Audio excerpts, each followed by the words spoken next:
Hello বন্ধুরা, শ্রীস কিচেনে তোমাদের স্বাগত। আজকে ভাবলাম একটু পাটিসাপটা বানাই, কারণ শীত তো চলে যেতেই বসেছে, প্রায় গরম আসতেই চললো।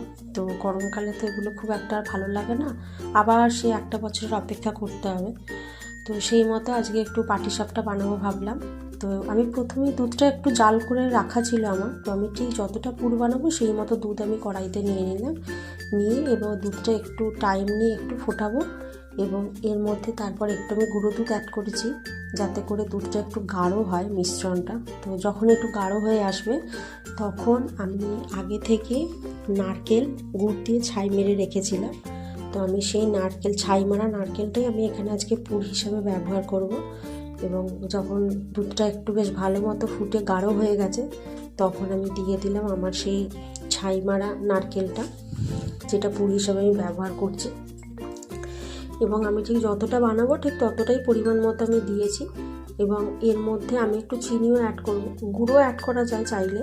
তো মিষ্টিটা দেখলাম আমি একটু কম হয়েছে, তো পাটিসাপটার পুর যেহেতু একটু মিষ্টি না হলে ভালো লাগে না, তো আমি সেই মতো একটু যতটা আমার দরকার ছিল পরিমাণ মতো আমি একটু চিনি অ্যাড করলাম।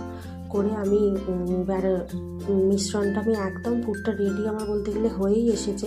মানে খুব শুকনোও হবে না এবং একদম লুজও হবে না, একটু থকথকে হবে জিনিসটা। এবং আমি এটা সিম্পল রেখেছি, এর মধ্যে কোনো এলাচ গুঁড়ো দিইনি, কারণ ভালো লাগে না খুব একটা, ওই জন্য। তো আমার পুর একদম রেডি। এরপর আমি পাটিসাপটার ব্যাটারটা বানিয়ে নেব। তো প্রথমে এক বাটি চালের গুঁড়ি নিলাম, চালের গুঁড়ি নিয়ে তার মধ্যে আমি হাফ কাপ বা 1 কাপ মতো হচ্ছে যে ময়দা নিয়েছি, এবং পরিমাণ মতো নুন নিয়েছি, এবং ঈষদুষ্ট অল্প গরম জল আস্তে আস্তে মেশাবো। এবং ব্যাটারটা একদমই পাতলা হবে এবং কোনো লাম্পস যেন না থাকে। তো আমার ব্যাটারটা একদম রেডি হয়ে গেছে। এবং এরপর আমি হচ্ছে যে পাটিসাপটাগুলো গড়ে নেব। তো সেই মতো আমি গ্যাসের উপরে তাওয়া চাপিয়ে দিলাম, এবং তার উপর একটু তেল ব্রাশ করে তারপর আমি ব্যাটারটা দিয়ে দিলাম, এবং আমি 2 হাতা মতো দিয়েছি ব্যাটারটা দিয়ে। যখন আমি দেখব ব্যাটারটা দিয়ে একটু অপেক্ষা করতে হবে, এবং ব্যাটারের তলাটা যখন দেখব একটু হয়ে আসবে তখন গিয়ে আমি পুরটা দেব।